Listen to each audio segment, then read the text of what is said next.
अस्सलाम वालेकुम वरहमतुल्लाहि ताला वबरकातुहू। कैसे हैं नाज़रीन आप सब? उम्मीद है कि आप सभी हज़रात खैरियत और आफियत के साथ होंगे। आज एक न्यू वीडियो के साथ आपके सामने मैं हाजिर हो चुका हूँ। अल्हम्दुलिल्लाह आपने देख लिया होगा हमारा थंबनेल। तो आज हम बात करने वाले हैं कि कुरान पाक को अपनी आवाज़ के साथ अच्छे अंदाज के पढ़ने के बारे में। अच्छा, हम कुरान पाक को सुनते हैं मोबाइल वगैरह पर, ठीक है। हमारा भी ये जी करता है, हमारा भी ये दिल करता है कि हम भी कुरान पाक को अच्छी आवाज़ से पढ़े, अच्छे तरीके से पढ़े कि सब सुनते रह जाए। ये हमारा भी दिल करता है, ठीक है, और आपका भी दिल करता होगा। लेकिन कुछ बातें ऐसी हैं जो आपके लिए जानना बेहद ज़रूरी है, जो आपके लिए जानना बहुत बहुत बहुत ज़रूरी है। तो आइए मैं अपनी बात को शुरू करता हूँ बगैर आपका वक्त ज़ाया किए हुए। प्यारे मेरे इस्लामी भाई और इस्लामी बहनों, कुरान पाक को तजवीद के साथ पढ़ना ये वाजिब है। अब आप कहेंगे ये कहाँ से लाया? मैं आपको बताता हूँ। अल्लाह पाक कुरान मजीद फुरकान हमीद में इरशाद फरमाता है, वरत्तिलिल कुरान तरतीला, कि कुरान को तरतील के साथ पढ़ो, खूब ठहर ठहर के तजवीद के साथ। हज़रत अली मुर्तज़ा करमल्लाहु ताला वजहुल करीम से पूछा गया, उन्होंने तरतील के बारे में बताया, तजवीदुल हुरूफ़ी व मारिफतुल वुक़ूफ़, यानी हरफों को उनके मखारिज और सिफ़ात के साथ अदा करना और वक्फ यानी रुकने के तरीके पहचानना कि कहाँ रुकना है कहाँ नहीं रुकना, ये चीज़ें जानना, इसका नाम है तरतील। अब प्यारे प्यारे इस्लामी बहनों, अब हमें यहाँ पर पता चला, तो अब हमारे लिए ज़रूरी हो गया कि कुरान पाक को हम तजवीद के साथ पढ़ें। अगर हम तजवीद सीखना नहीं चाहते तो अब ये हमारी गलती है। अगर आप ये कहें कि हमें मालूम नहीं था, क़यामत में भी ये उज़्र आपका काबिल कबूल नहीं है या आपका उज़्र माना जाएगा नहीं। अब जब अल्लाह पाक ने कुरान पाक को नाजिल फरमा दिया, अल्लाह पाक ने कुरान पाक को नाजिल फरमाने के बाद कुछ कुर्रा-ए-निज़ाम ऐसे भी थे जो हमें तजवीद सिखाया करते थे। अब हम ये कहें क़यामत के दिन अल्लाह पाक जब हमसे पूछे, हम ये कहें कि हमें मालूम ही नहीं था, हमारे पास वक्त नहीं था, ये कोई आपका उज़्र कबूल किया जाएगा नहीं। जिस तरीके से अब मैं आपको एक एग्जाम्पल देता हूँ। मैं हिंदुस्तान में रहता हूँ, ठीक है।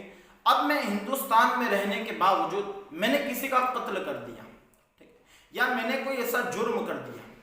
जब पुलिस वाले आए और मुझे पकड़ कर ले गए और जब कोर्ट में मुझे पेश किया गया, अब वहां पर मुझे पूछा गया कि तुमने कत्ल क्यों किया। अब मैं कहूं कि मुझे पता ही नहीं था कि ये कानून जुर्म है, तो आप ही मुझे बताएं कि क्या मेरा ये उज़्र कबूल किया जाएगा, मेरी ये बात मानी जाएगी? नहीं मानी जाएगी, बिल्कुल नहीं मानी जाएगी। क्यों? क्योंकि हिंदुस्तान में रहता हूं तो उसके रूल्स जानना ये मेरी जिम्मेदारी है। आप मुसलमान हैं, ठीक है, आप और हम मुसलमान हैं। अब शरीयत के अहकाम जानना, शरीयत की बातें जानना ये हमारे लिए ज़रूरी है, ये हमारी जिम्मेदारी है। सिखाने वाले आपको हर जगह मिल जाएंगे। अब आइए मैं अपनी बात को शॉर्ट से शॉर्ट करता जाता हूँ। अब आइए कुरान पाक को अच्छी आवाज़ से पढ़ने के बारे में भी कुछ बातें सुन लेते हैं। कुरान पाक को जितना हो सके उतना अच्छी आवाज़ से पढ़ने की कोशिश करनी चाहिए। आइए रसूल पाक साहिबुल औलाद सल्लल्लाहु अलैहि वसल्लम का फरमान भी मैं आपको सुनाता हूँ। हुजूर पाक सल्लल्लाहु अलैहि वसल्लम फरमाते हैं, ज़य्यनुल कुरान बिअस्वातिकुम, यानी कुरान को अपनी आवाज़ से मुज़य्यन करो, कुरान पाक को अपनी आवाज़ से मुज़य्यन करो। दूसरी जगह मेरे आका सल्लल्लाहु अलैहि वसल्लम इरशाद फरमाते हैं, लैसा मिन्ना मन लम यतगन्न बिल कुरान, वो शख्स हमारे तरीक़े पर नहीं है जो कुरान को अपनी आवाज़ से खूबसूरत न करे। ये हमारे नबी सल्लल्लाहु अलैहि वसल्लम का फरमान है।